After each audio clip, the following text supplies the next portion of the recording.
Vamos começar, né, nossa aula do PET, semana 4, né, do PET. A unidade temática, né, são, né, os processos de independência na América. Nas aulas anteriores nós vimos a independência, né, dos países que pertenciam à Espanha, né, as colônias espanholas, né, e na última aula nós vimos a independência do Brasil, né, o processo de independência do Brasil e um pouquinho lá do primeiro reinado. Então, a unidade é essa, né, os processos de independência nas Américas. O tema da aula, né, da quarta semana, é a independência do Brasil. Tá? Da terceira semana foi a independência das colônias espanholas. Então, nós vamos aqui fazer uma recapitulação. E sempre lembrando, né, esse primeiro PET nosso é um PET de revisão. Tá? A partir aí do segundo bimestre, que nós vamos começar a estudar a matéria mesmo do nono ano, né, a série que vocês estão. Então, por enquanto, nós vimos aí uma revisão, né, o iluminismo, a Revolução Francesa, processo de independência do Brasil, a independência das colônias espanholas. E hoje, então, é essa revisão aí, que é a independência do Brasil. Tá? Então, nós já sabemos que a independência do Brasil ocorreu na data de 7 de setembro de 1822. Tá? Foi quando Dom Pedro I, lá nas margens do rio Ipiranga, né, gritou lá, né, isso, pelo menos a história, né, a história fala a respeito disso, não quer dizer que tenha sido com esse glamour todo, né? Lá fala que o Dom Pedro I, né, às margens do rio Ipiranga, gritou, né, independência ou morte. Então, aquele dia, 7 de setembro de 1822, o Brasil torna-se uma monarquia, deixa de ser uma colônia, né? Então, o Dom Pedro I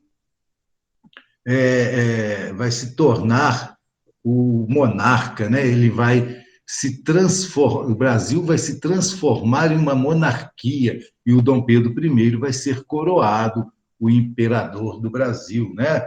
O rei do Brasil. Então, a independência do Brasil, dia 7 de setembro, o país tornou-se, né, transformou-se em uma monarquia com a coroação de Dom Pedro I, tá? Filho do Dom João VI, que tinha ido embora para Portugal. Então, esse processo, né, que nós vimos na outra aula, essa independência do Brasil, ela não ocorre de um dia para o outro, né? Chegar lá e falar assim, agora a gente quer ficar independente, o Dom Pedro I aí vai ser o nosso imperador, tudo beleza. Não, isso é um processo, tá? Isso começou bem antes do 7 de setembro. Daí um dos fatos, né, um dos fatores que levaram o Brasil a se tornar independente, né, esse processo da independência do Brasil, começou em 1808, tá, esse fato específico. Tiveram outros fatos, né, conjuração mineira, conjuração baiana, lutas, né, guerras, revoltas aí, que falavam em tornar o Brasil um país independente. Mas esse mais específico que nós vamos falar é a chegada da família real no Brasil, tá? Em 1808, devido àquele bloqueio continental que Napoleão havia feito lá na Europa, né, proibindo os países de fazerem comércio com a Inglaterra, a família real, né, a família do Dom João VI, né, um grupo, né, um grande grupo da nobreza, vieram, né, fugidos de Portugal, porque a França iria invadir Portugal, eles fugiram de Portugal e vieram para o Brasil. Então, a chegada da família real no Brasil, o desenvolvimento comercial, econômico, surgimento e fortalecimento do nacionalismo por parte dos colonos brasileiros. Isso tudo junto aí vai fazer com que esse processo de emancipação, né, esse processo de independência, ocorra aqui no nosso país, né, que vai deixar de ser colônia e passar a ser um país independente, né? Uma monarquia. Então, a mudança da família real para o Brasil, contudo, havia resultado em grande aumento de impostos e interferido diretamente na administração da capitania, causando insurreições na colônia. Ao mesmo tempo que favoreceu, né, a tomada aí por Dom Pedro I, essa mudança da família real para o Brasil, ela vai causar algumas indignações aqui na metrópole. Por quê? Porque houve cobrança de impostos, né? Houve um aumento na cobrança de impostos. Por quê? Porque a família real necessitava de muito dinheiro para se sustentar, além de também ter que criar órgãos, construir prédios, né, para poder acomodar as pessoas que vinham de Portugal, para poder melhor administrar a colônia. Então, havia necessidade de muito dinheiro e cada vez mais cobrava-se impostos, né? E isso vai gerar aí algumas insatisfações na colônia, algumas revoltas aqui na colônia. Em 1820, o rei Dom João VI teve de lidar com insatisfações em Portugal, que manifestaram em Revolução Liberal do Porto. Então, em 1820, vai ocorrer lá em Portugal a chamada Revolução Liberal do Porto. Tá? Essa Revolução Liberal do Porto foi quando os portugueses, né, depois de expulsarem os franceses, junto com os ingleses passaram meio que dominar a política portuguesa. E a Revolução Liberal do Porto foi isso, foi a tirada dos ingleses de Portugal e a volta, né, do rei para Portugal, né, voltar Dom João VI para Portugal. Então, olha lá, a Revolução Liberal do Porto, de 1820, objetivava o retorno do rei para Portugal. E isso não ficou bom, né, para os objetivos dos brasileiros, né, que temiam voltar a ser uma colônia de Portugal, já que aqui no Brasil, quando a família real veio para o Brasil tornou-se um império, né?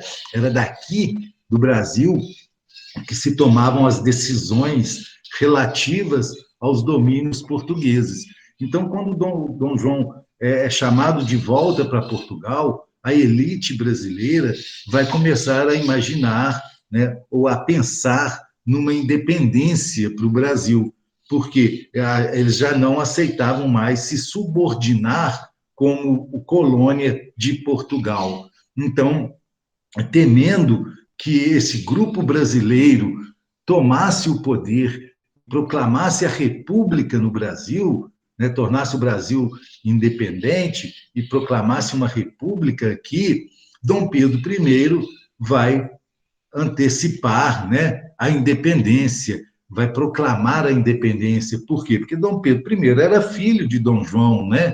O Dom João voltou para Portugal, deixou o Dom Pedro aqui como príncipe regente, mas devido a esse objetivo da elite brasileira, né, de tornar o país independente, temendo voltar a ser uma colônia, fez com que Dom Pedro I proclamasse a independência do Brasil. Tá? Então, nós temos alguns dias importantes aí em que o Brasil vai começar a caminhar para a sua independência. O processo de independência do Brasil aconteceu com Pedro Alcântara, na regência do Brasil. Pedro Alcântara é o Dom Pedro I, né, que era o regente e proclamou a independência. As cortes portuguesas tomaram algumas medidas que foram bastante impopulares.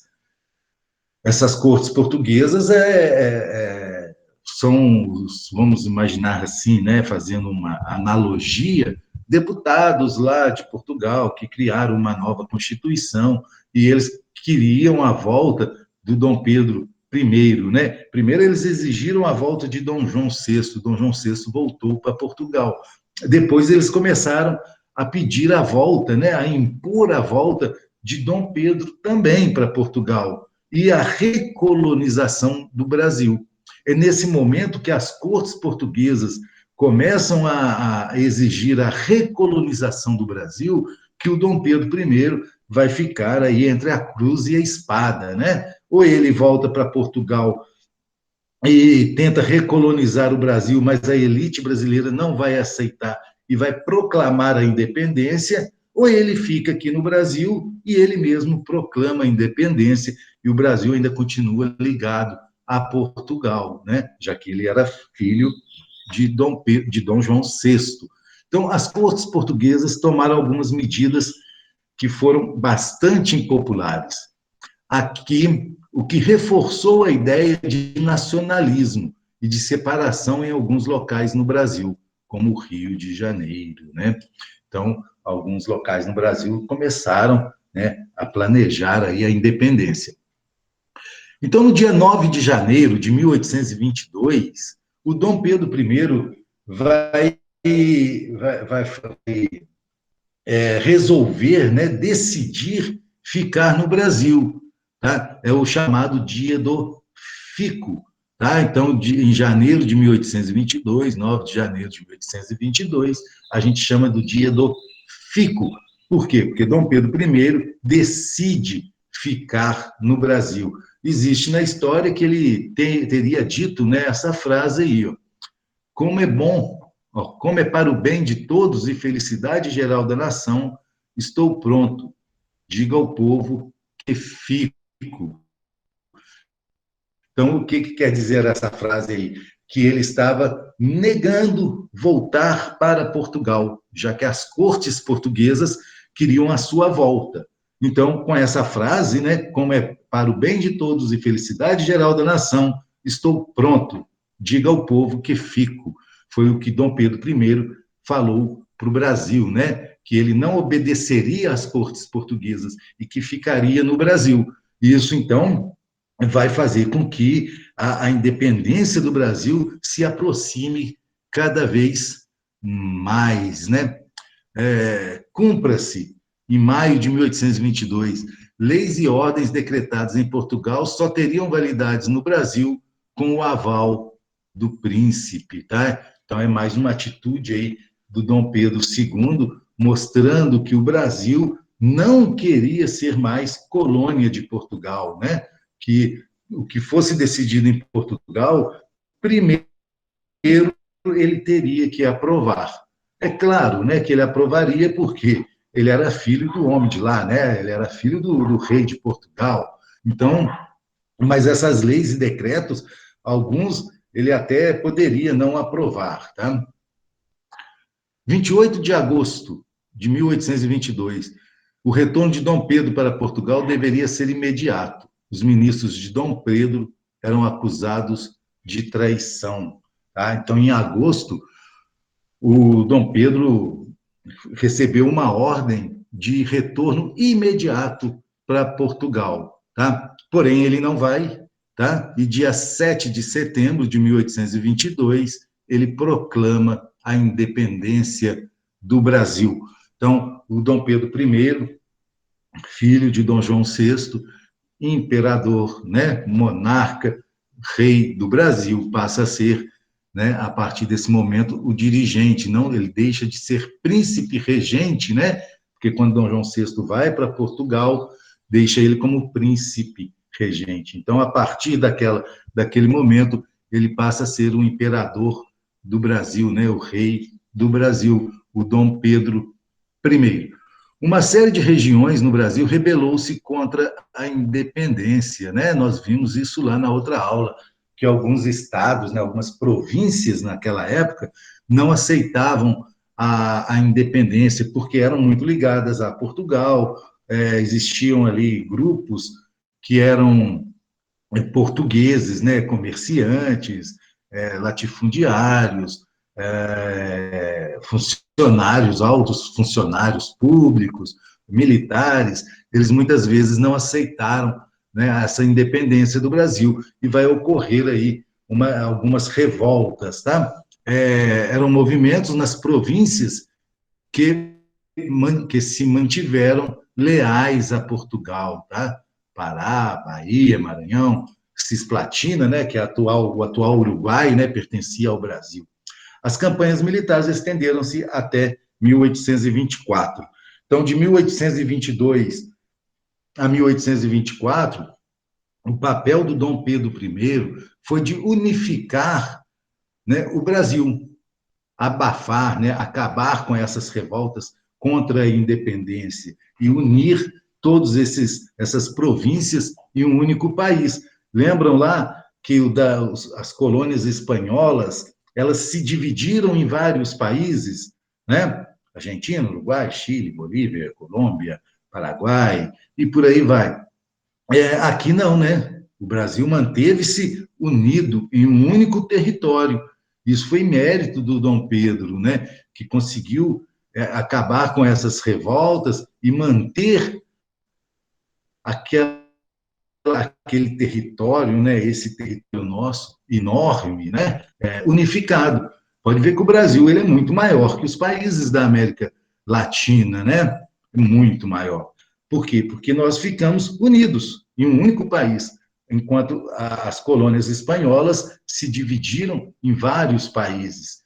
Então, as campanhas militares estenderam-se aí, né, até 1824, tá? Essa luta aí pela unificação, né, para manter unido o Brasil. Entre as consequências do processo de independência do Brasil podem ser mencionadas, né? Então, as consequências aí. Surgimento do Brasil independente, construção da nacionalidade brasileira, estabelecimento de uma monarquia nas Américas. Aqui, só no continente americano, né, só ocorreram 3 monarquias, tá? No Brasil, lá no Haiti e lá no México.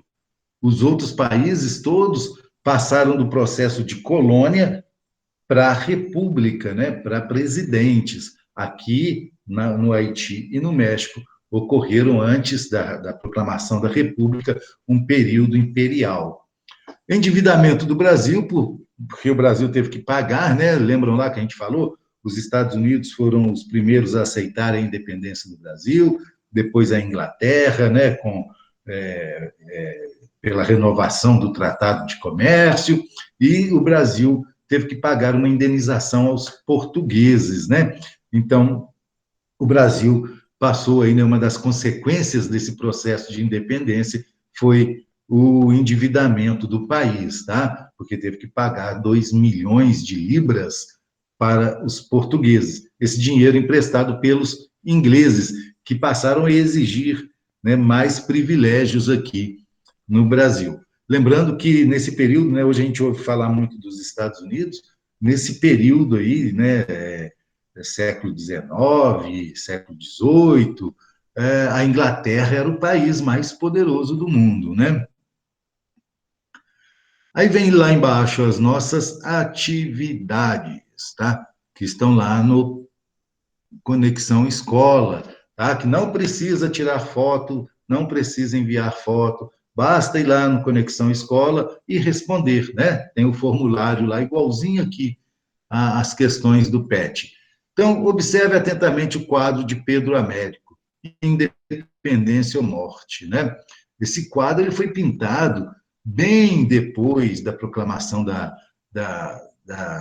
independência do Brasil, tá? Esse quadro provavelmente não ocorreu dessa forma. A gente tem uma impressão aqui que está tendo uma batalha, né? Mas não, né? Tá? Esse pessoal aqui são todos amigos. Esse aqui ao centro, ó, é o Dom Pedro I, com a espada levantada, né? Os outros estão comemorando com Dom Pedro I. Muitas pessoas pensam que aqui está tendo uma batalha. Não, não tem batalha nesse quadro. Tá? Tem aqui uma pessoa assustada, né? Meio que assustada aqui, olhando o que está acontecendo, uma casinha aqui no fundo, o riacho, né? O rio Ipiranga passando aqui, ó, riacho Ipiranga.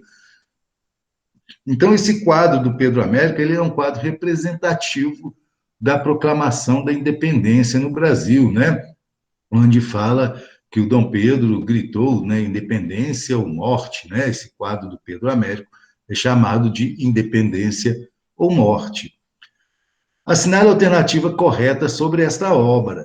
Então, vocês vão assinalar aí, né, a alternativa que melhor vai falar sobre a obra. Temos 4 alternativas aí. A questão 2. Por ocasião do Dia do Fico, estando clara a intenção de Dom Pedro I em não retornar a Lisboa, né, não retornar a Portugal, as cortes portuguesas acabaram por recuar, reconhecendo de pronto a independência do Brasil. Esta afirmação está correta? Será que está? Não sei, né? Então, justifique sua resposta. Tá? E assim nós encerramos a 4ª semana e também o primeiro PET, né? O PET 1 aí de 2021, tá? Essa semana agora nós encerramos, então, essas atividades. Na próxima semana nós vamos corrigir todas as atividades que eu dei, né, da 3ª e 4ª semana. Vou encerrar aqui e